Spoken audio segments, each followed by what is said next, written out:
ഇന്നത്തെ വീഡിയോയിൽ നമ്മൾ കുറച്ച് അമ്മമാർ ഹോസ്പിറ്റലായിരുന്നു. കഴിഞ്ഞ 2 മാസത്തിന് മുകളിലായിട്ട് മാതൃജ്യോതിയിലെ 5ഓളം അമ്മമാർ ഹോസ്പിറ്റലായിരുന്നു. ഹോസ്പിറ്റലായതുകൊണ്ട് നമുക്ക് കൃത്യമായിട്ട് അമ്മമാരുടെ കൂടെ നിന്ന് വീഡിയോ എടുക്കാനോ മറ്റു കാര്യങ്ങളോ ഒന്നും കഴിഞ്ഞിരുന്നില്ല. അതിൽ 5 അമ്മമാരിൽ ഒരമ്മ ആയിരുന്നു, പ്രായാധിക്യമുള്ള അമ്മയാണ്, 86 വയസ്സുണ്ടായിരുന്നു. അപ്പോൾ അമ്മ പ്രായാധിക്യം മൂലം മരണപ്പെട്ടതാണ്. ബാക്കിയുള്ള 2-3 പേര് ഒരമ്മയ്ക്ക് നട്ടലിന് പ്രശ്നമായിരുന്നു, ഒരമ്മയ്ക്ക് കാലിന് മുറിവ്, വേറൊരമ്മയ്ക്ക് ഷുഗർ കൂടിയിട്ട് വല്ലാത്തൊരു അവസ്ഥയായിരുന്നു, പിന്നൊരമ്മയ്ക്ക് വയറ്റിൽ മുഴയുണ്ടായിരുന്നു, വേറൊരമ്മയ്ക്ക് കാല് സ്ലിപ്പായിട്ട് കാലിൻ്റെ ജോയിന്റ് പൊട്ടി അതും സർജറി ചെയ്യേണ്ടതായിരുന്നു. അപ്പം ഇങ്ങനെയുള്ള 5-6 അമ്മമാർ ആശുപത്രിയിലായത് നമുക്കൊരു വലിയ പ്രതിസന്ധിയായിരുന്നു. കാരണം ഈ ഹോസ്പിറ്റലിൽ പോക്കെന്ന് പറയുമ്പം നമ്മൾ വിചാരിക്കും വളരെ ചെറിയ കാര്യമായിരിക്കും, സർക്കാർ ആശുപത്രിയിലല്ലേ പോകുന്നതെന്ന് വിചാരിക്കും. ഓരോരുത്തരെയും കൊണ്ടുപോയാൽ നമുക്ക് അവിടെ ഓരോ ബൈസ്റ്റാൻഡറെ നിർത്തി അല്ലെങ്കിൽ കൂട്ടിരിപ്പുകാരെ നിർത്തണം. നമുക്ക് ഇവിടുന്ന് ആരെയും കൊണ്ടുപോയി നിർത്താൻ കഴിയില്ല. കാരണം എന്താണെന്ന് ചോദിച്ചാൽ 5ാമത്തെ നിലയിലോ 6ാമത്തെ നിലയിലോ ഒക്കെ ആയിരിക്കും ഈ രോഗികളായിട്ടുള്ള അമ്മമാർ കിടക്കുന്നത്. അപ്പോൾ അവരുടെ ഓരോ ആവശ്യങ്ങൾക്കും താഴെ ഇറങ്ങി വരണം. ലിഫ്റ്റ് ഉണ്ടായിരിക്കാം, പക്ഷെ എല്ലാ സമയത്തും ആ സൗകര്യം കിട്ടത്തില്ല. അപ്പോൾ ഇവിടെയുള്ള അമ്മമാരെ നമുക്ക് കൊണ്ടുപോയി നിർത്താൻ കഴിയില്ല. നമ്മൾ പുറത്തുനിന്ന് ഒരാളെ നിർത്തിയിട്ടാണ് ഈ അമ്മമാരെ എല്ലാം പരിചരിക്കുന്നത്. ഇപ്പോഴത്തേക്ക് ഒരാളിനെ ഒരു 24 മണിക്കൂറത്തേക്ക് നിർത്തണമെങ്കിൽ 1500 രൂപ ചിലവുണ്ട്, 1300 രൂപ ശമ്പളവും 200 രൂപയോളം ഭക്ഷണ ചെലവും. അപ്പം ഇങ്ങനെ കൊടുത്തിട്ടാണ് നമ്മൾ ഈ 5 അമ്മമാരെയും മണ്ടാനം മെഡിക്കൽ കോളേജിലും തിരുവനന്തപുരം മെഡിക്കൽ കോളേജിലും ഒക്കെ ആയിട്ട് ചികിത്സ നടത്തിയത്. അതിൽ 2 പേർക്ക് സർജറി ആയിരുന്നു. 2 പേർക്ക് സർജറിക്കുള്ള സാമ്പത്തിക സഹായം തന്ന് സഹായിച്ചത് വസന്ത ചേച്ചിയാണ്.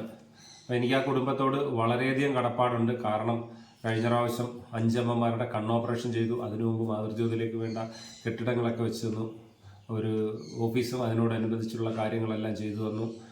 ഇപ്പം അമ്മമാർക്ക് സർജറിക്ക് അതിന് വേണ്ട പ്ലേറ്റുകൾ, നട്ടലിന് വെക്കാനും കാലിലേക്ക് വെക്കാനും ഒക്കെ ഉള്ള പ്ലേറ്റുകൾ ഏകദേശം ഒരു 50,000 രൂപയ്ക്ക് കൂടുതൽ ചിലവാക്കിയാണ് അത് വാങ്ങിച്ചു തന്നത്.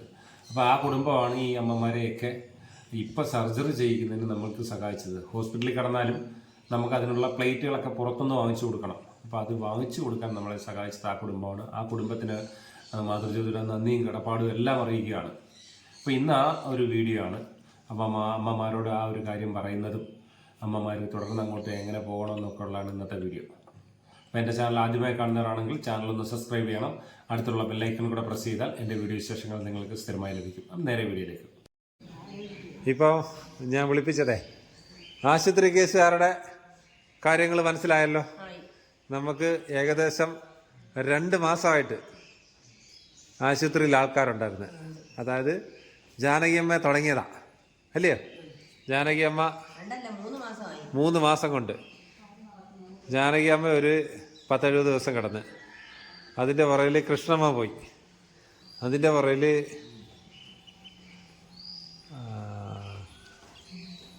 പൊന്നമ്മയമ്മ പോയി ഇല്ലയോ? അതിൻ്റെ പുറകിൽ മേരിയമ്മ പോയി, അതിൻ്റെ പുറകിൽ വിലാസിനിയമ്മ പോയി. അപ്പം ഇത്രയും ആൾക്കാർ പോയതിൽ ജാനകിയമ്മ മരണപ്പെട്ട്. പിന്നെ ഇപ്പം 80 ദിവസത്തോളം ആശുപത്രി കടന്ന്. പിന്നെ നമുക്ക് വന്നത് കൃഷ്ണമ്മയ്ക്ക് പിന്നെ വയ്യാഴികയുണ്ട്, നട്ടലിന് പൊട്ടലുണ്ട്. നമ്മളതിന് വേണ്ട കാര്യങ്ങളെല്ലാം ചെയ്തു. ഹോസ്പിറ്റലാണ്, നിലവിൽ ഹോസ്പിറ്റലാണ്. അപ്പോൾ അതിൻ്റെ വേണ്ട കാര്യങ്ങളെല്ലാം ചെയ്തു. പൊന്നമ്മയ്ക്ക് വയറ്റിൽ മുഴയാണെന്നായിരുന്നു പറച്ചിൽ. അവിടെ കൊണ്ടുപോയി എന്തായാലും സ്കാൻ ചെയ്ത് എല്ലാം ചെയ്ത് നോക്കിയപ്പോൾ ഒന്നുമില്ല. പൊന്നമ്മയും തിരിച്ചു വന്ന്. ദേവകിയമ്മ പോയി. പിന്നെ ദേവകിയമ്മയ്ക്ക് മുഴയുണ്ട്, ഹിരണ്യാണ്.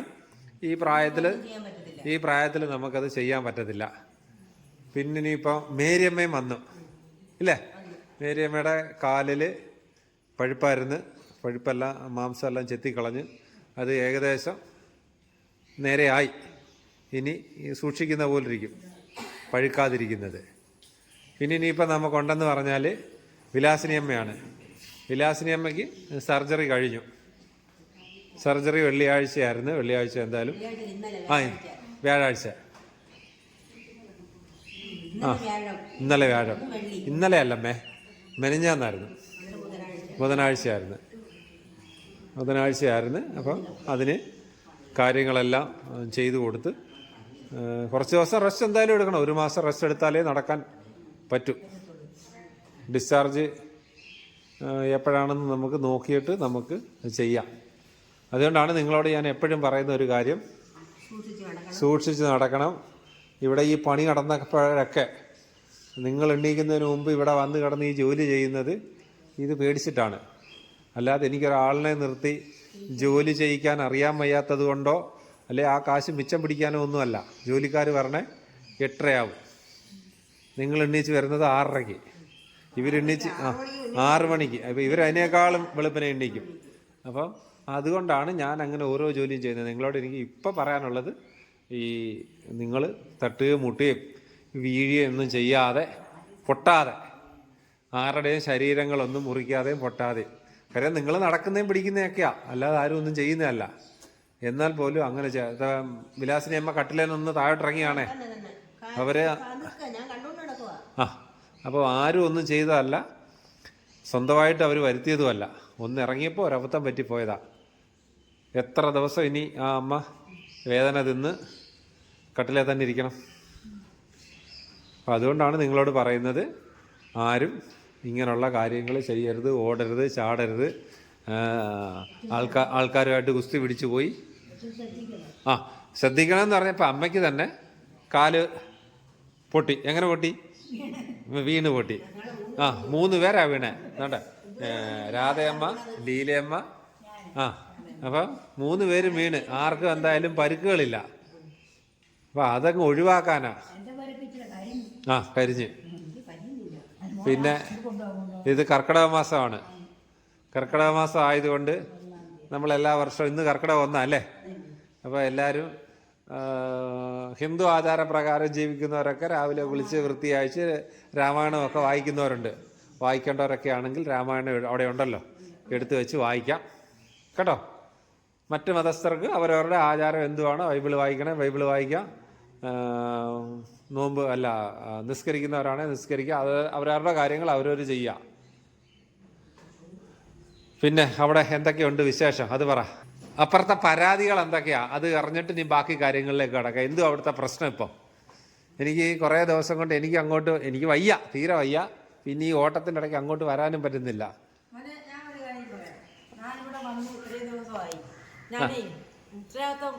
ഉത്തരവാദിത്തം കൊടുത്തിട്ടുണ്ടെന്നുള്ളത് എനിക്കറിയാം. ഞാൻ അവർ പറയുന്നതിനപ്പുറത്തോട്ട് ഞാൻ ചെയ്യത്തുമില്ല. പക്ഷേ അവര് ഒരുമാതിരി നമ്മൾ പറയുന്ന ഭാഗം അവര് അംഗീകരിക്കാതെ അവര് പറയുന്ന ഭാഗം ആരാണ് അങ്ങനെ പറയരുത്. നമുക്ക് ഇത്രയും അമ്മമാരുണ്ട്, പേര് പറയണോ? ലീലയാണ്. ലീല എന്ന് പറയുന്ന അമ്മ എന്തുവാ പറയുന്നത്? അവര് പറയുന്ന നമ്മള് കേട്ടോണം, നമ്മള് പറയുന്ന അവര് കേൾക്കത്തില്ല. നമ്മൾ പറയുന്ന കുറച്ചും കൂടെ അവര് കേൾക്കണ്ടേ? കേൾക്കണം, പരസ്പരം അങ്ങോട്ടും ഇങ്ങോട്ടും കേൾക്കണം. അവനോട് ഞാൻ വന്ന് പറഞ്ഞില്ലേ, എനിക്ക് ഈ സൈഡിൽ വേദനയുണ്ട്. അന്നേരം ഇതൊക്കെ നമ്മൾ ആദ്യം വന്ന് ആ തീരത്തിൽ നിന്ന് കഴിഞ്ഞതിന് ശേഷം എല്ലാം കൂടെ ഒന്നും ചെയ്യാൻ പറ്റത്തില്ലല്ലേ. അപ്പൊ ഇതിന്റെ വേദന ഒന്ന് മാറിയതിന് ശേഷം എനിക്ക് എന്തെങ്കിലും ചെയ്യാൻ പറ്റില്ല. ജോലിയൊന്നും ചെയ്യാതെ നിന്നല്ല, എന്റെ വീട്ടിലും എല്ലാ ജോലിയും ചെയ്യുന്നവളാ. എനിക്ക് ഇവിടെയും ചെയ്യാൻ ആഗ്രഹമുണ്ട്. ഇവളും കൂടെ കേൾക്കത്തക്ക രീതിയില്ല. അവര് നമ്മളെ കൂടെ ഈറി കണ്ടിട്ട് നോക്കുകയും ചെയ്യും. അങ്ങനെ ഒരു കക്ഷിയെ ഒരാളിനെ പറയണമെന്നുണ്ടെങ്കിൽ മൊത്തത്തിൽ നാണകെടുത്തിയിരിക്കും. ഒരാളിനെ വിളിച്ച് പറയുകയല്ലല്ലോ ചെയ്യുന്നത്. അതൊന്ന് ആലോചിച്ച് നോക്കുമ്പോളെ ബുദ്ധിയുള്ളവർക്ക് മനസ്സിലാവുന്നത്. എനിക്ക് വലിയ പഠിത്തമൊന്നും ഇല്ലെങ്കിലും കാര്യങ്ങളൊക്കെ മനസ്സിലാവും, വിദ്യാഭ്യാസമുണ്ട്, കാര്യം മനസ്സിലാക്കാനുള്ള വിദ്യാഭ്യാസമൊക്കെ ഉണ്ട്. അപ്പം അമ്മമാര് ഹോസ്പിറ്റലായിരുന്ന അമ്മമാരൊക്കെ ഒരാളൊഴിച്ച് ബാക്കി എല്ലാവരും നമുക്ക് ഡിസ്ചാർജായി എത്തി. 6 പേരിൽ 2 പേർക്ക് സർജറി ചെയ്തു. ബാക്കി 2 പേര് അസുഖം ഏകദേശമൊക്കെ ഭേദമായി വന്നു. ഇനി ഒരമ്മ മാത്രമാണ്, 2 അമ്മമാർ മാത്രമാണ് ഹോസ്പിറ്റലിലുള്ളത്. ബാക്കി എല്ലാവരും നമുക്ക് മാതൃജ്യോതിയിലെത്തി. അപ്പോൾ ഈ ഒരു കാരണം കൊണ്ടാണ് എനിക്ക് പല കാര്യങ്ങൾക്കും പല ജോലികളും ചെയ്യാൻ പറ്റാതെ പോയത്. കാരണം ഒരാൾ തിരുവനന്തപുരത്താണെങ്കിൽ ഒരു ദിവസം അങ്ങോട്ട് പോയാൽ അടുത്തൊരാൾ ആലപ്പുഴയിലാണ്. ആലപ്പുഴയിൽ പോകുമ്പോൾ ഒരു ദിവസം ഒരു 4 പേരെ കണ്ട് എല്ലാവരുടെ അടുത്തും കയറി അവരുടെ ഡോക്ടറെയൊക്കെ കണ്ട് കയറി വരുമ്പോഴത്തേക്ക് ഒരു ദിവസം പോകും. ആഴ്ചയിൽ ഒരു 2 ദിവസമെങ്കിലും അങ്ങനെ പോകുന്നുണ്ടായോ. അപ്പം വേറെ നമുക്ക് ആരുമില്ല പോയി ഇവരുടെ ഉത്തരവാദിത്തമായിട്ട് കാര്യങ്ങളൊക്കെ ചെയ്യാൻ. അപ്പം ഞാനും തന്നെയും കൂടി വേണം പോകാൻ. അപ്പോൾ അതുകൊണ്ടാണ് ഈ കുറേ ദിവസങ്ങളായിട്ട് നമുക്ക് പലതരത്തിൽ ആഹാരത്തിന് ബുദ്ധിമുട്ടായിരുന്നെന്ന് പറഞ്ഞപ്പോൾ നമുക്ക് സാധനങ്ങൾ മേടിച്ചു തന്നു. തങ്കമ്മ നമുക്ക് സാധനം മേടിച്ചു തന്നായിരുന്നു. വേറൊരു സഹോദരി സാധനം മേടിച്ചു തന്നു.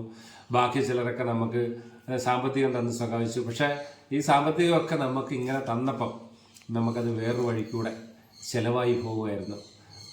തന്നവർക്കെല്ലാം ഞാനൊരു നന്ദി പറയുകയാണ്. അമ്മമാർക്ക് ആഹാര സാധനം ബുദ്ധിമുട്ടാണെന്ന് പറഞ്ഞപ്പോൾ എല്ലാവരും എനിക്ക് അത് വാങ്ങിച്ചു തന്നൊക്കെ സഹായിച്ചു.